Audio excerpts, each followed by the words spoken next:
हमारा मुर्गा केवल पहाड़ की ओर एक कूक मारता है और पहाड़ अचानक बीच से टूट जाता है और उसके अंदर से सैकड़ों मीटर व्यास के 2 ग्राइंडर प्लेट्स लुढ़क कर बाहर आते हैं। मुर्गा ये देख तुरंत उड़कर ग्राइंडर प्लेट्स को पकड़ने की तैयारी करता है, लेकिन जैसे जैसे दूरी कम होती है ग्राइंडर प्लेट्स कम होते चले जाते हैं। अंत में वे एक बाल्टी के आकार में छोटे होकर जमीन पर गिर जाते हैं। बुजुर्ग ने इसे एक अनमोल खजाने के रूप में माना और काली बिल्ली व मुर्गा को इसे घर ले जाने को कहा ताकि इन दोनों ग्राइंडर प्लेट्स को पत्थर की चक्की में बदला जा सके, जिससे 5 जानवर पालने की वजह से पैदा हुई खाद्य संकट को कम किया जा सके। बुजुर्ग और भालू पत्थर की चक्की के आधार को बनाते हैं, जबकि अन्य जानवर स्पष्ट रूप से कार्य विभाजित करते हैं और चक्की के लिए आवश्यक ऊर्जा बनाते हैं। सबकी सामूहिक कोशिश के तहत केवल एक सुबह में एक पत्थर की चक्की बना ली गई। चक्की की अद्भुतता जांचने के लिए बुजुर्ग ने कुछ अनाज अंदर फेंका और तुरंत मशीन तेजी से चलने लगी। एक बड़ी रोटी बनी। इसके बाद डोनट, ब्रेड और कई तरह के खाद्य पदार्थ तैयार हुए। पत्थर की चक्की से निरंतर तरह तरह के स्वादिष्ट भोजन निकलने लगे, जिससे वो परिवार जो कभी भोजन की चिंता करता था अब भूख प्यास की समस्या से मुक्त हो गया। कहा जाता है कि जो इसे देखता है वो कहता है कष्ट के बाद सुख आया और भविष्य में निश्चित ही भाग्य चमकेगा और सब कुछ सुचारू रूप से चलेगा। लेकिन अच्छी खबर दूर दूर नहीं जाती, बुरी खबर हजारों मील तक फैलती है। भले ही बुजुर्ग ने ये चुपचाप रखा।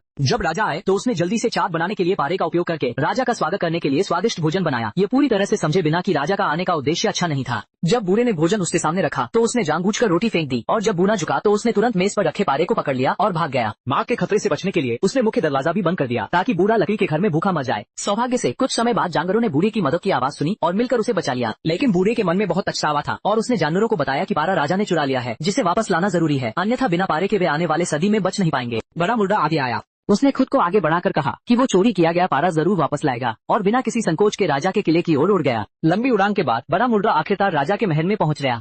इस बीच पूरी तरह अनजान राजा पारे का उपयोग करके भोजन बना रहा था और उसके जादुई गुणों से खुश था। अचानक बाहर से मुर्गा की गालियां आई, जिसने राजा को चोर कहा। सुनकर राजा ने अपनी पत्नी से कहा कि जल्द से जल्द पारा छुपा दे और सिपाहियों को आदेश दिया कि वे मुर्गा को पकड़कर कुएं में फेंक दें। सिपाही मुर्गा के पैर रस्सी से बांधकर उसे कुएं में डालने लगे ताकि उसकी जान ले सकें, लेकिन मुर्गा डूबने से बचने के लिए अचानक एक सांस में राजा गुस्से में कुएं का पानी सब कुछ अपने पेट में पी गया। फिर वो कुएं से बाहर निकल आया और फिर से राजा को बेशर्म और घटिया चोर कहकर गाली दी। प्रिय राजा तुरंत सैनिकों को आदेश देता है कि उसे पकड़कर भट्टी में डाल दिया जाए ताकि वे मुर्गे को राख में जला सके, लेकिन मुर्गा ने अचानक वही कुएं का पानी उगल दिया जो उसने अभी पिया था और कुछ ही क्षणों में भट्टी की आग बुझ गई और वो फिर से एक भयंकर संकट से बच निकला। वो धुआं निकास से महल के अंदर गया, चिमनी से उड़कर बाहर आया और राजा को चौंका दिया। राजा ने स्थिति देखकर समझ लिया कि मामला ठीक नहीं है और भागने लगा, लेकिन मुर्गे ने उसे बुरी तरह से हमला कर दिया। राजा जब पूरी तरह से असहाय हो गया, मुर्गे ने पत्थर पकड़ा और बूढ़े के घर की ओर उड़ गया। राजा की चोरी की मंशा पता नहीं क्यों मरने का नाम नहीं ले रहा था और मुर्गे के पीछे ही कसी हुई पैनी नजरें रखते हुए पत्थर वापस पाना चाहता था। वह 10 मील दूर लकड़ी के पुल तक पीछा करता रहा और वहां पत्थर छीनने के लिए पहुंचा, लेकिन पहले से ही वहां इंतजार कर रहे जानवरों ने मिलकर राजा को धकेल दिया और वो पहाड़ी की खाई में गिर गया, जहां उसकी तुरंत मृत्यु हो